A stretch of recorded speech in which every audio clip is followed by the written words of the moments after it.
Être incarné, se revêtir d'un corps de chair. Aujourd'hui, j'aimerais partager ce sujet avec vous parce qu'en fait, c'est un sujet qui m'a vraiment aidé à m'accepter tel que je suis. Prendre conscience qu'en fait, à un moment donné, une partie de moi, un peu plus subtile, on va dire, cette partie de moi que je pourrais dire mon âme ou mon essence, a choisi de venir vivre sur cette terre et s'est revêtue de ce corps de chair. Alors quelque part, ça veut dire que je ne suis pas ce corps de chair, puisque une partie de moi, plus subtile, a choisi de s'incarner dans ce corps pour vivre une expérience sur Terre. À partir de ce moment-là, ça m'a donné une autre vision du monde, une autre vision de ma vie. J'ai commencé à voir les choses autrement, à défocaliser sur la perte des cheveux, sur mon apparence, à défocaliser sur le regard des autres. Parce que finalement, je suis venue vivre une expérience humaine, l'expérience d'une femme qui à un moment donné perd ses cheveux, qui devient une femme sans cheveux, une épouse sans cheveux, une mère sans cheveux, mais qui reste avant tout une femme, une épouse, une mère. Parce que quelque part, c'est simplement un champ d'expérience. J'ai vraiment compris qu'en réalité, ben oui, j'ai choisi de vivre cette expérience pour ressentir à l'intérieur de moi qu'est-ce que ça fait dans ce monde d'être une femme sans cheveux. Et oui, ça fait sentir des choses pas du tout, mais vraiment pas agréables du tout. On passe par toutes les phases de blessures de rejet, blessures d'abandon, blessures d'humiliation, blessures de trahison, ça en fait des blessures tout ça. Mais oui, mais le truc c'est qu'on les porte tous à l'intérieur de nous, avec différents degrés de force, je dirais, avec des blessures qui sont plus ou moins fortes chez les uns ou chez les autres, certes. Mais on les a en nous, ces blessures. Et quelque part, ben oui, ça m'a fait accélérer un peu le processus parce que de me voir comme ça, sans cheveux, face aux autres, ben les autres ont su me montrer exactement là où j'en étais. Ils ont su appuyer sur les boutons pour me montrer mes propres blessures. Parce qu'en fait, quelque part, cette réalité, je me la suis créée. Je l'ai oubliée, mais je me la suis créée quand même. Et maintenant, je peux petit à petit la vivre en conscience. Aller juste sentir à l'intérieur de moi, qu'est-ce qui se passe quand j'ai un regard particulier, quand une petite fille dit « Ah maman, t'as vu, la dame, elle n'a pas de cheveux ».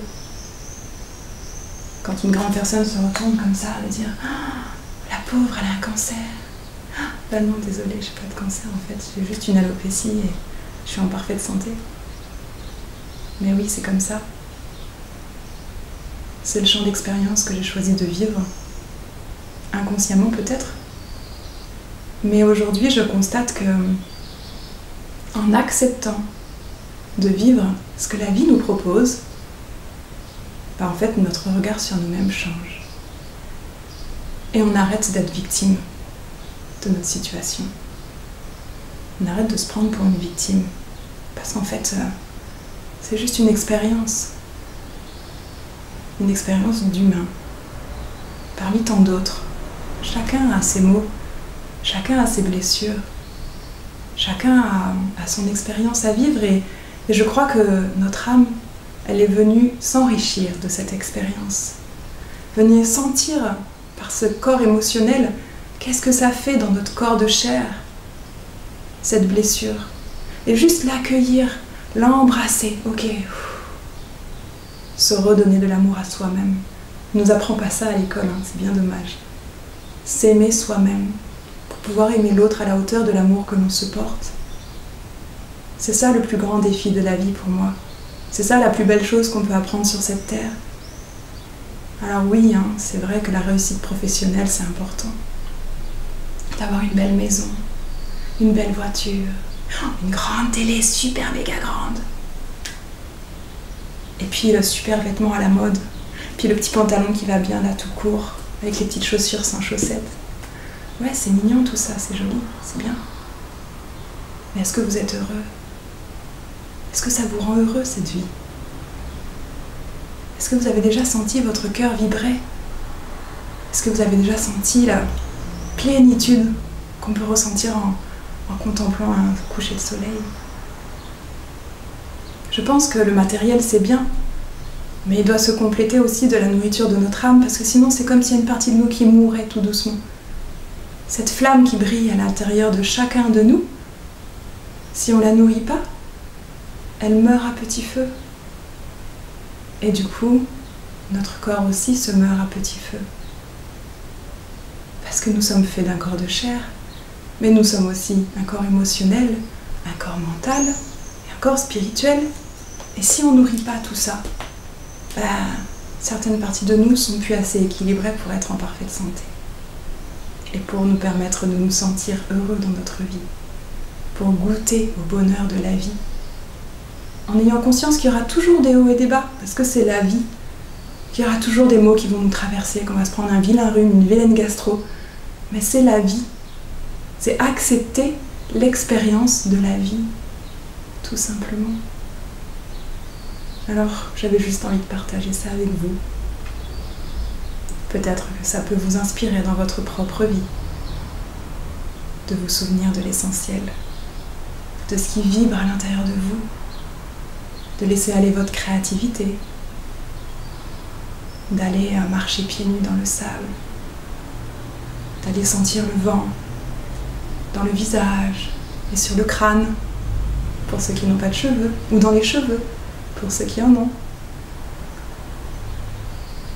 Juste ça. Savourer l'échange humain. Savourer les relations que vous pouvez rencontrer en osant lever les masques dont vous n'avez plus besoin. On arrête de jouer à tout ça. Vous n'avez pas besoin de tous ces masques. Vous pouvez être juste vous-même. Les autres, ils ont les mêmes choses que vous à l'intérieur d'eux. Eux aussi, ils vivent des émotions. Eux aussi, ils ont leurs blessures. L'autre n'est qu'une partie de nous. L'autre n'est qu'une partie de nous. Il vient juste appuyer sur le bouton là où ça fait mal. Ou il vient juste nous montrer les belles choses qu'on a en nous. Alors qu'est-ce qui vient à nous aujourd'hui? Qu'est-ce que la vie nous invite à vivre ici et maintenant, dans cet instant présent, où la vie est? Le passé, le futur, ça n'existe pas. Ça n'existe pas. C'est passé, ou ça dépendra de votre présent. Tout s'ouvre. C'est comme une énorme fenêtre qui s'ouvre dans le présent, où la moindre rencontre peut tout changer, où les synchronicités de la vie peuvent se faufiler dans notre vie et la rendre magique, où un simple sourire vient égayer notre journée, où un simple partage vient nourrir notre cœur, bien loin des réseaux sociaux, bien loin des faux selfies souriants. Juste, comment on va aujourd'hui? Comment on se sent aujourd'hui? Qu'est-ce qu'on a envie de partager? Qu'est-ce qu'on a envie d'offrir à l'autre aujourd'hui? Des fois c'est un silence et ça fait du bien aussi. Juste d'être ensemble en silence.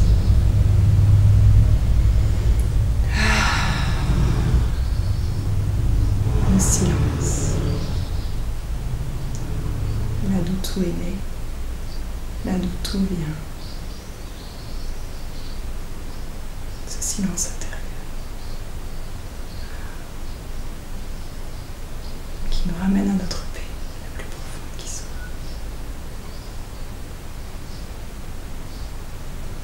Alors je vous souhaite de goûter à tout ça. Je vous souhaite de goûter à la vie.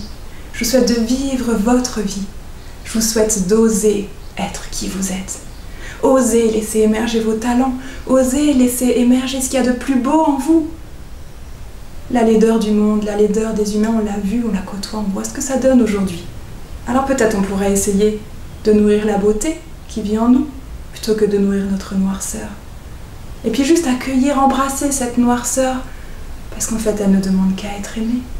Parce que finalement tout vient de cette source d'amour. Tout est champ d'expérience. Alors gratitude à ceux qui viennent nous montrer nos zones d'ombre. Merci à vous de nous faire du mal inconsciemment, mais finalement pour nous réveiller à nous-mêmes. Finalement, pour nous rendre responsables de notre vie, responsables de nos émotions, responsables de ce qui se passe dans notre tête, faire le ménage régulièrement, responsables de notre vie.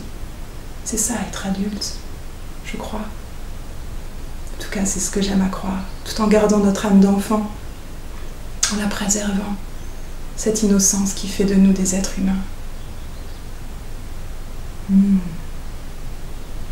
Merci à tous. C'était Elodie de l'association L'Universel.